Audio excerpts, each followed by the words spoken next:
Hello, my name is Stanley Heller. Welcome to The Struggle. The Struggle is shown on 20 cable stations from Vermont to New York City and 24/7 on the internet at thestruggle.org. The Arab haters are at it again.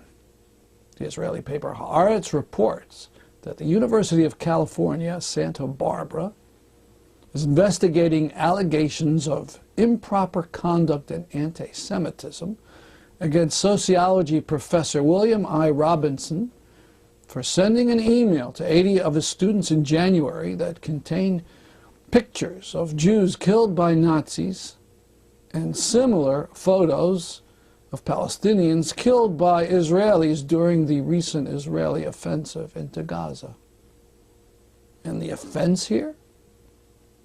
Is it now anti-Semitism to complain about the murder of Palestinians?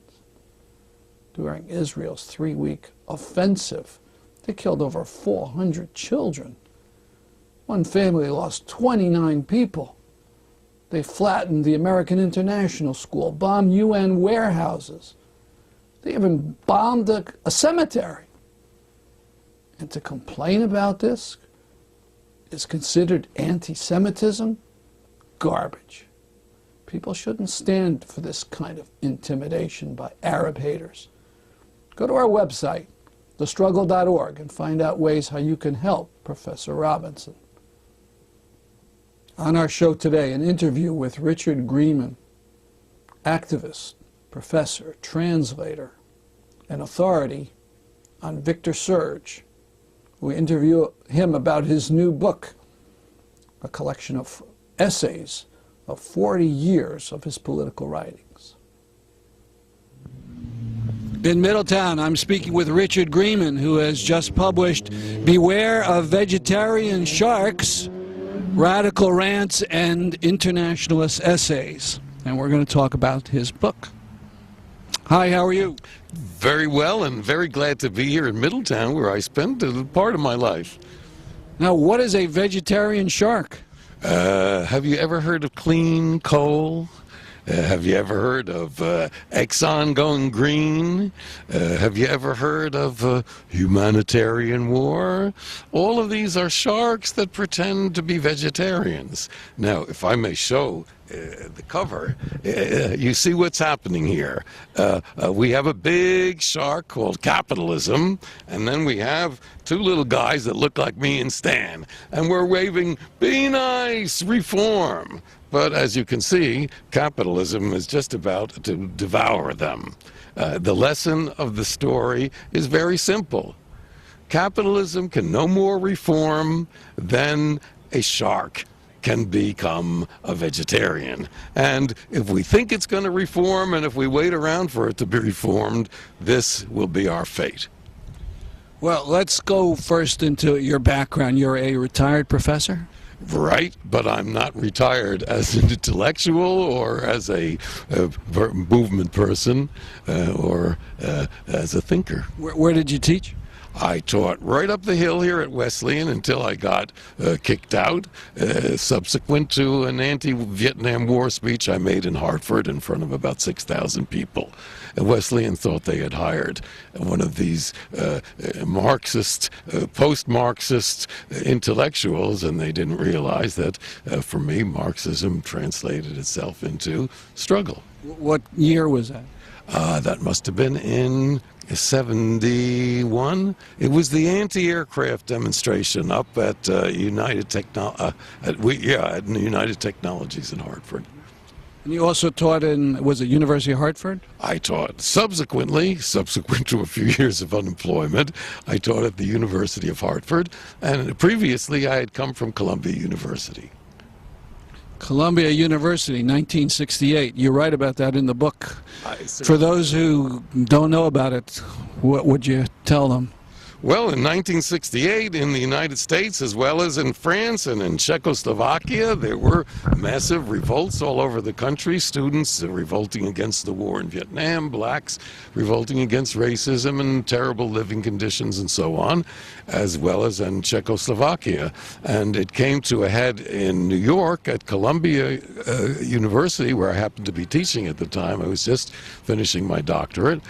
And In what subject? well, the subject of my doctorate is something I talk about in this book. Victor Serge, a Russian writer who happened to write in French, and who, to me, incarnates the purity and the soul of the Russian Revolution, and who was an early victim of Stalin, or rather, an early opponent of Stalin and of communist totalitarianism, and whose books are marvelous.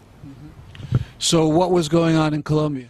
Well, the students had shown up the administration for collaborating with the war machine. They were doing secret research that was being used for torture and other purposes in Vietnam. And to do this, they had broken into the president's office and Xeroxed his secret files. So these students were expelled. And we thought that that was unfair. My own take on it was publish or perish. There's no place in a university for secret research. That's for the CIA or somebody else. That was one issue. Another issue was that Columbia University was taking over a park on Morningside Heights, a public park, which on the bottom side it was sort of a cliff-like affair. On the bottom side was Black Harlem, and on the upside was Columbia, whose slogan was "Who owns New York?" That's the fight song of the Columbia football team. Yes, who owns New York? So they grabbed this piece of park to make a gym for the Columbia athletes. And of course, the people down below were not exactly thrilled about this. So that was the other issue. And so the students started to sit in and to make demands, and finally several buildings were taken over. The group that organized it basically was SDS, which at that time was a broad student organization, very, very radical, but hadn't yet splintered into different factions.